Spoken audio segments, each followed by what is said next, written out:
What is up, everyone? I am Vincent, and today we're going to be doing another sketchbook tour because I am done with my sketchbook yet again. This is the second sketchbook that I have gone through, and we're going to be diving into that. But first, the question of the day. I actually chose two questions. The main one is from A. Abazi, who asked a very good question. Uh, they said, I know you work full time, have children. Any advice on how to keep putting in consistent hours drawing despite coming home tired, etc., and having little time? That was such an amazing question because I think there's a lot of people who struggle with putting in the time. And so I'm going to give some advice about that, some things that I do, but a question related to that and how much I draw. Someone saw this book that I pulled out in the previous video, and they asked the question, "Are you planning to draw through that entire book?" And this is a pretty massive book here. It's pretty heavy as well. They were like, "Are you going to draw through that entire book? Seems to be quite a lot of pages." And the answer to that is yes. I'm going to draw through this entire book. Um, I am actually almost halfway through this book. My little marker right here, my advertising for Banana Republic, but I'm here on Deltoid, so I am probably a little bit more than halfway through this book. So I'm not drawing every single image. Some of the images are actually showing you the incorrect way to draw something. So I'm not drawing every image, and some of them are could be repetitive. So for example, this is showing you the incorrect way to draw it in the correct way, and some of them are repetitive. So I'm not drawing every single image, but I am drawing something probably off of almost every page. So yes, I'm going to be going through this entire book, learning some anatomy, getting into my figure drawing. And I, by the way, speaking of how much I am drawing, I have already started uh, my next sketchbook. This was given to me by my wife, and so I've already started getting into this and gotten through a couple pages here. So there will be, you know, things coming up for that as well. But to Ayabazi's question about how how is it that I am being able to draw so much so consistently while having a full-time job, children, coming home tired. So here we go. First of all, I don't have to come home tired. I actually, since since the whole pandemic, my department has gone entirely remote, so I no longer have to commute to work. I work from home 100% of the time, which means that commute time is now time that I can spend drawing. So in the morning, when my wife leaves with the kids for school, I have about half an hour of time where I can get in some drawing. In the afternoons before they reach home, after I'm done with work, I have a little bit of time there as well. During lunchtime, after I finish eating lunch, there's that doesn't always work out because sometimes work comes in and there are some kind of important things that I need to get done. So I don't always get that time in during lunchtime. But if I do happen to have a quick lunch and I have some extra time, I can do that as well. But more than that, uh, here's the thing. I like to draw. So when I come home tired or when I'm done with work and tired, drawing is actually something now. Again, I spoke a lot in the beginning about how frustrating drawing was for me, but now it's actually something I enjoy doing. And so when I'm thinking about resting, when I'm tired of for had a tough day, I actually want to draw even more. And so drawing has become kind of like a safe place for me. I mean, it's a place where I can relax, recharge, and it's so that is what drawing is for me. So being tired is even more motivation for me to do more drawing. But there's even more to the story than this. I spoke before about my kids and how one of them and slash both of them from time to time draw with me. So even some of my time when I'm drawing, I'm actually at the table and my kids are around me. My oldest kid has gone through several sketchbooks. We draw together. And one of the other things that I have actually been able to do more recently is be able to draw while watching TV. So if we gather around, we've started watching like Survivor for some reason, but while we're watching it, I can now draw and watch at the same time. Now, this is something that I was not able to do early on uh, in my uh, experience, my journey, my learning. It took every ounce of focus for me to actually draw and draw something that looked okay. And I would hear other people talk about drawing while a show is on or something like that, and I would like, this makes no sense to me. But it gets better. It gets better, everyone. I'm gonna tell you, it gets better, gets easier. And so now I actually have the ability to draw while I'm watching a show, taking it in, and still doing my drawing.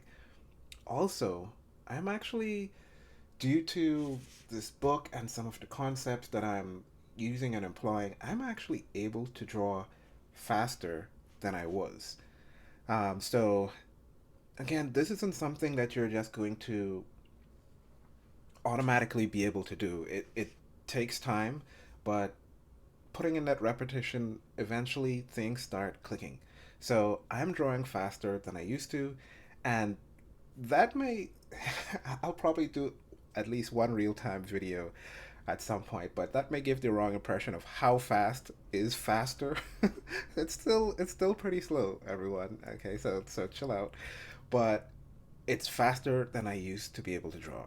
Uh, Other than that, some of the concepts that I've been learning through this is focusing on not being perfect, just capturing the main idea of the presentation, basically the main feel or the main concept. And so those are the things that I have been doing to keep my drawing consistent. And some of the other things that you have heard works as well, like basically leaving your sketchbook open to to a page and putting your pencil right there so that when you walk past, you're just constantly reminded of, yeah, I remember that other idea that I wanted to complete. Keep yourself motivated. So that's the long answer to your question, Abazi. And so now we're going to jump into the sketchbook and I'll show you all the drawings that I've done and completed in this one. Let's go into it. Okay, so this is the page we left off on our last tour. Some of the figures from uh, Kim Dong Ji actually. So let's jump into the new stuff here. Okay, so these were some figures from the anatomy book that I showed you. Again, I just like the the lines that he put in and how he's teaching to be a little less careful, but also in terms of overlaps, which is something I'll show a little bit later on, I think, in this sketch tour. Or was that in the previous? I am not sure. All right, so some more figures here, some from imagination, just trying to incorporate some of the things that I had been doing before. Some reference work, some imagination work. I think these turned out really well. Trying to do some perspective stuff here, and then just some random crazy stuff. What's that expression? This guy like, oh, so it's pretty cool. Then here you can see jumping into some more anatomy studies, which these are really helpful. And one of the reasons why I like that book is that it has some little drawings in it, and those are pretty cool and help me try to visualize or get ideas for poses and stuff like that to put people in. I just like the random drawings in there as well, which is, I don't know, it's just me. Maybe I'm just hooked on drawing and excited about everything. So I really liked this reference here. I'll get a pointer so my hand's not all over the book. Um, Drew that from a guy on Instagram. It's pretty cool. Some other figures here working with some more anatomy work with the skull, and this was from imagination. Again, some of my micro projects of just people interacting with each other. Just continuously coming back to that.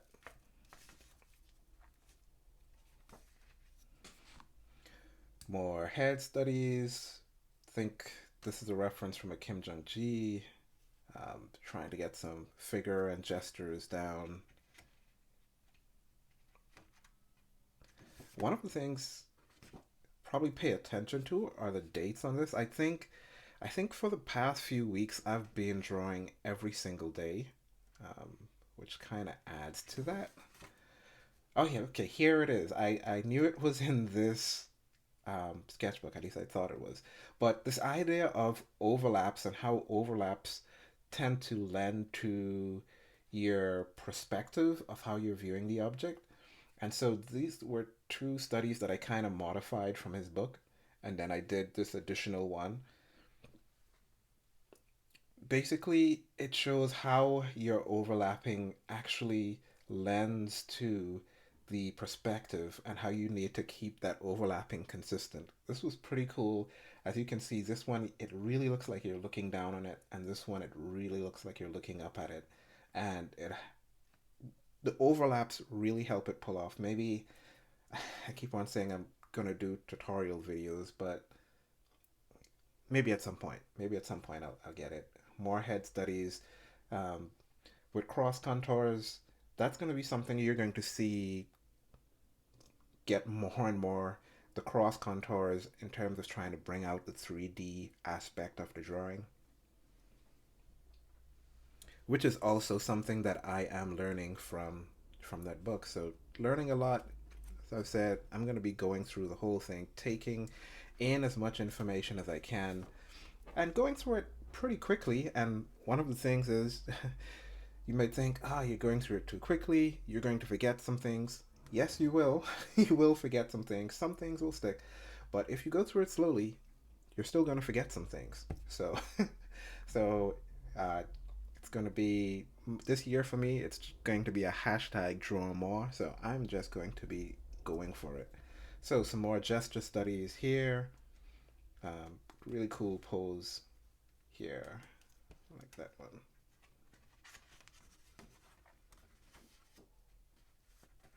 Here, my kids got a chuckle out of this one, but just a random interaction. Um, some more studies, some more gesture. This was a one from imagination, uh, adapting from the uh, drawing that I had before back here, um, and incorporating some additional ones. So basically, trying to use some of the things that I learned before, trying to see if I could repeat it. So, pretty cool. I love those. Some quick sketches of person standing up. Some more studies.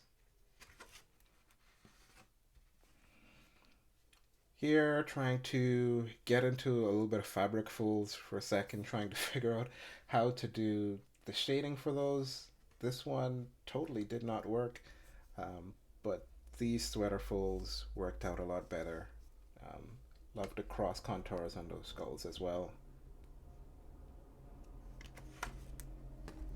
If you hear the truck in the background, it's snowing. All right, some feet. I just love how, again, just love how ink looks on the page. I'm loving. Need to draw poses from different angles. Start simple, not complex. I have this thing, which which is probably kind of an addiction for me.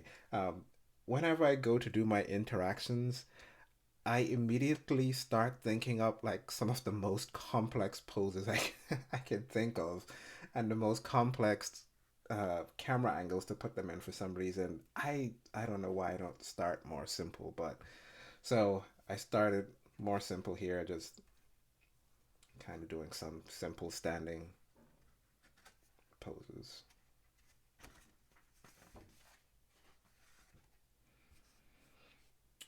Some more studies and from imagination, trying to get the volumes all set.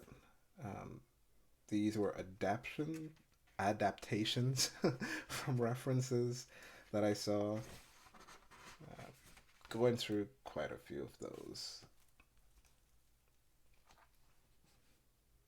Doing some again work here on twisting and getting people to look correct. This is from a reference. These were from imagination, and this being from imagination, I just said after I drew this hand, I was like, oh wow, let's just admire that hand for a moment. That came out really well. At least I think it does. I think it does. More from more imagination work, face study, not much on that page. Yeah, I saw this guy on Instagram, this little guy picking up this rooster and struggling through it. It was kind of cool. I just snapped that and did a reference of it. Um, there was this image of this lady running around on all fours trying to pretend to be a horse. It actually had some great gesture, so I copied some of that out.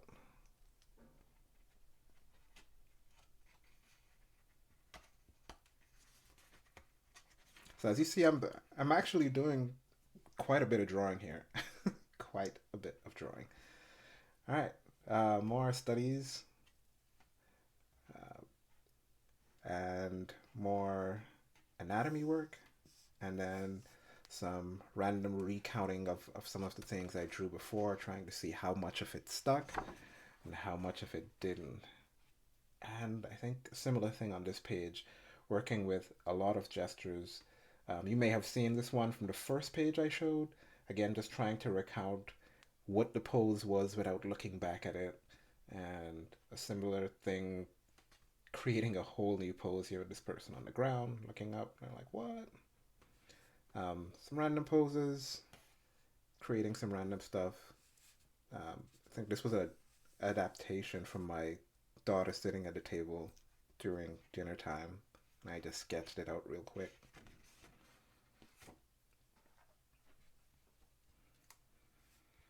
Again, some more random work.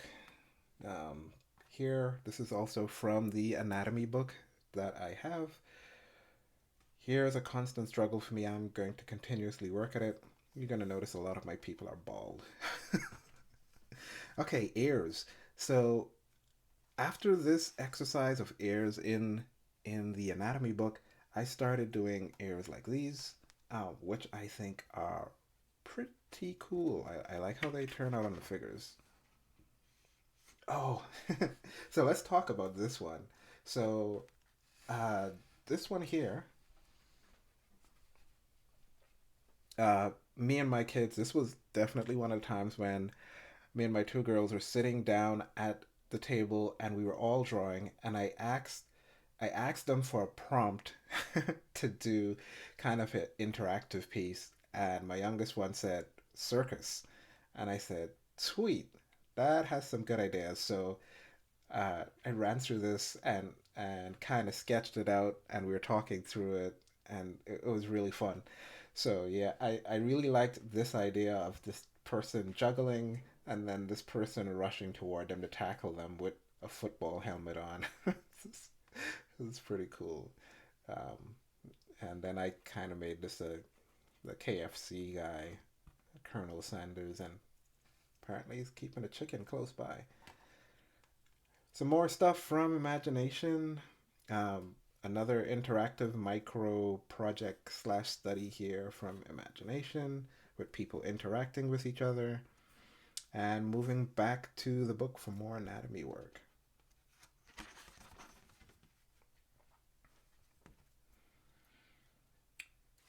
All of this is from the book. Some of these poses from the book as well. And again, just giving me ideas for how the body can be positioned and drawn and referenced in a simplified manner. I think they're really helpful. Going into the chest and the rib cage structure, I'm finding this really helpful, and maybe I'll forget some of some of what I did here, um, but maybe I won't. Maybe some of it will stick.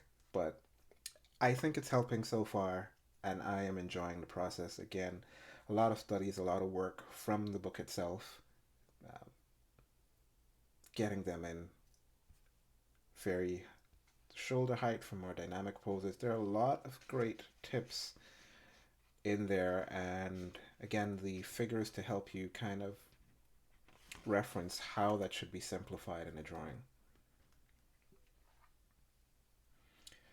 More gesture work, and back to more anatomy. So this is the chest, and really visualizing where the connections and insertion points are. Again, I just think the simplified way in which he draws makes it accessible. Uh, it's not complicated. Again, I'm saying now that this is a simplified way to draw. When I started out, I there was no way I could draw these as quickly as I do now. More reference work, more anatomy work, just continuing to put in the time. I put bad drawings still happen. So again, you, don't don't be too mad at yourself if you think you are at a level and that you should be better than you are, but you still crank out a bad drawing. It happens all the time. I see Stephen Bauman on Instagram tearing up perfectly looking photos, or portraits that he's doing. They look perfectly fine to me, but he tears them up. It just doesn't look right to him. It's not working. And everyone goes, "Wow!" So coming down to the end here, what I normally do with a lot of these drawings is that you can see my quick sketches of the understructure, um, of these, and then I normally just press hard with the pencil and come in with strong lines once over. And I said, you know what? Since I really like how ink looks on the page, and I'm not really erasing that much using my pencil, I'm just going to start, instead of coming over with a hard pencil, just use the ink. All right.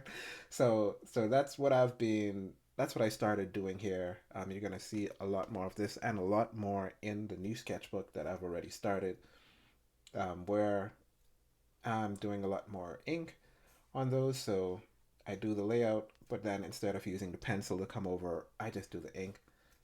Yeah, it works. Some of them turn out better than others, but yeah, in the grand scheme of things, it still works out pretty much the same.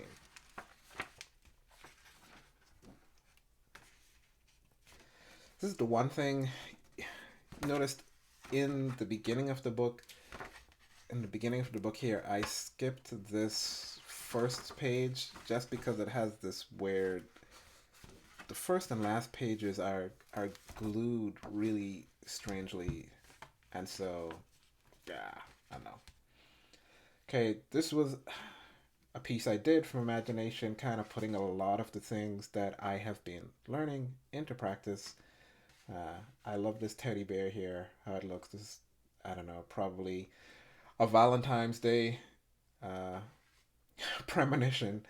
You you come and you have your gift here, and it's solely inadequate, and everybody's looking to see what you did, I guess. All right, so yeah, some more, back into some more anatomy stuff after that, and more anatomy. So again, a lot of cross contours, trying to make sure that you're really understanding the shape of the volume that you're drawing. Um, but that's it. That is the end of the sketchbook.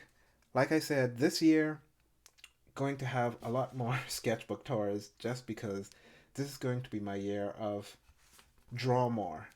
Right? So one of the things that enables me to draw more is to be a little less intense in terms of the amount of time I'm putting into the videos themselves. But if you have questions, comments, put them below, and your question could be the question I'm answering in my next video that's coming up. So already started on the next sketchbook and hope to see you soon. All right, have a good day.